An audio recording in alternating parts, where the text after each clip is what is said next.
The gate slammed shut behind me. I stood frozen, looking around in bewilderment. The earth was barren, dark, and gloomy. There was nothing but dead trees, thorn bushes, and mountains of rocks. The wind blew sandstorms that pierced my skin, the grain stinging like 1,000 needles. Sand blew into my mouth, my throat, my ears, everywhere. Where on earth am I? How did I get here? My name is Patrick. My friends call me Pat. At 19, I was a stubborn teenager. I lived in a beautiful neighborhood. My parents gave me everything my heart desired, and yet I wasn't happy. I wanted adventure. I wanted to explore. I wanted more. Life was too boring for me. My parents traveled often and would leave me home alone. Not that I minded. I liked being on my own. But on this particular day, while I was alone, I decided to check out an area I was told to stay away from. I grabbed my backpack and headed out to an area known as an urban legend, the Arizona desert. It is said there is a gate in the middle of the desert, and if you dare walk through that gate, you can never come back. Bollocks, I thought as I walked further into the desert. The sun was beating down and I was sweating profusely. And then 400 meters in front of me was a gate. Nothing was holding it up, it was just there, locked and beckoning for me to come. Excited, I approached the gate. The gate was ancient, covered in rust and adorned with grotesque carvings of twisted faces and screaming mouths. I hesitated, but my curiosity overpowered my fear. I pushed it open and it swung wide with a spooky creak. The moment I stepped through, the gate slammed shut with a deafening clang. I spun around, but it was gone. Panic set in. I was no longer in the Arizona desert. I was in a place that defied all logic and reason. The landscape around me was a nightmare. The sky was a sickly yellow, casting a terrible glow over the desolate terrain. The air was filled with sand, making it hard to breathe. I stumbled forward, driven by a desperate need to find a way back. Hours passed, or maybe it was days. I don't know. Time seemed to have no meaning here. The sandstorms came and went, each one more violent than the last. My water bottle was empty and my throat was dry. My legs were weak and my mind was slipping into a haze of exhaustion and despair. Just when I thought I couldn't go on any longer, I saw it. A faint glimmer of light in the distance. Summoning the last of my strength, I stumbled towards it. As I got closer, I realized it was a tent, its red and white stripes barely visible through the swirling dust. The tent was enormous, towering over the barren landscape like a monstrous beast.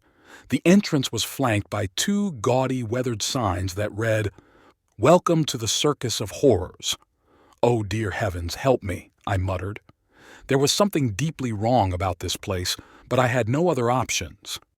I pushed aside the heavy flap and stepped inside. The interior was dimly lit by flickering gas lamps. Long shadows danced on the canvas walls, and I nearly jumped out of my skin. The air was thick with the smell of decay and something else, a sickly sweet scent that made my stomach churn. As my eyes adjusted to the gloom, I saw them, clowns. Dozens of them standing perfectly still, their painted faces twisted into grotesque grins. Their eyes, cold and dead, seemed to follow me as I moved further into the tent. My heart pounded in my chest as I realized these were no ordinary clowns. Suddenly, one of them moved. A tall, lanky figure with a shock of bright red hair stepped forward, its eyes glinting with evil. It let out a high-pitched giggle that echoed through the tent. "Welcome, Pat," it said in a voice that was mocking. "We've been expecting you." Before I could react, the other clowns sprang to life, surrounding me in a tight circle. Their laughter was maniacal, their movements jerky and unnatural. I backed away, my mind racing with fear and confusion. "What do you want from me?" I shouted, my voice cracking with terror. The red-haired clown stepped closer, its grin widening. "To play a game, of course," it said, producing a deck of cards from somewhere within its tattered clothes. A game of life and death. The clown's laughter grew louder, filling the tent with a cacophony of madness. I had no choice.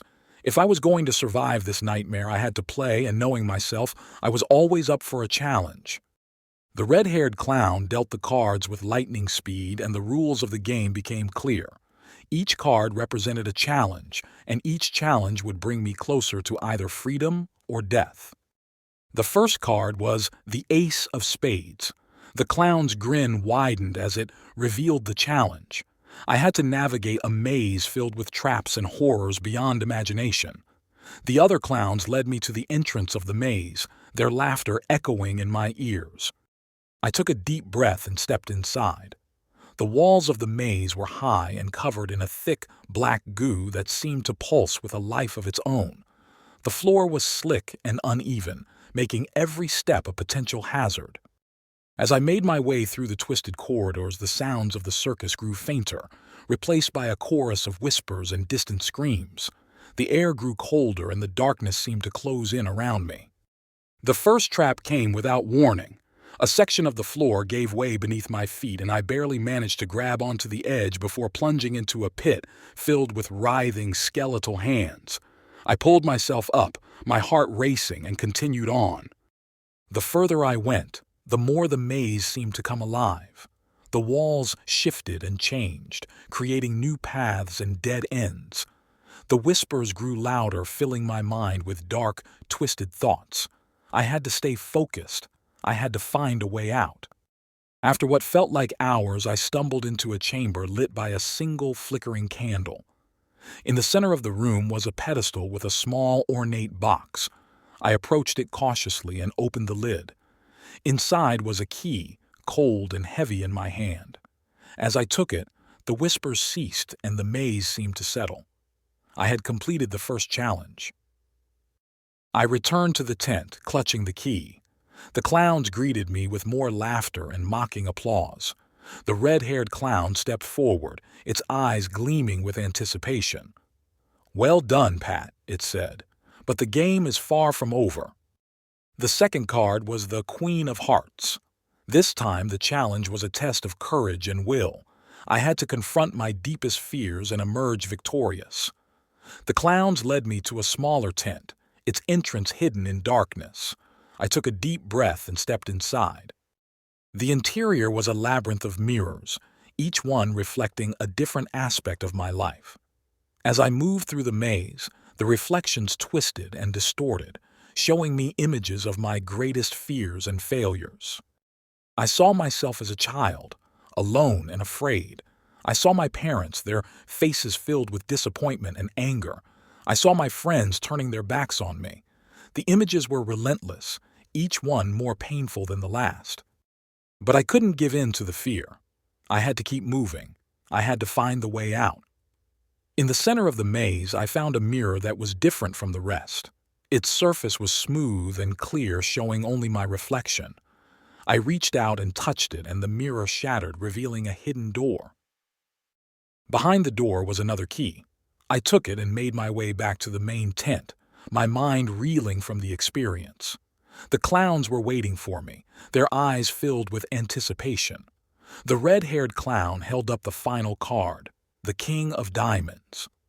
"One last challenge, Pat," it said, its voice dripping with hostility. "Win this and you go free. Lose, and your soul is ours forever." The final challenge was a test of skill and bravery.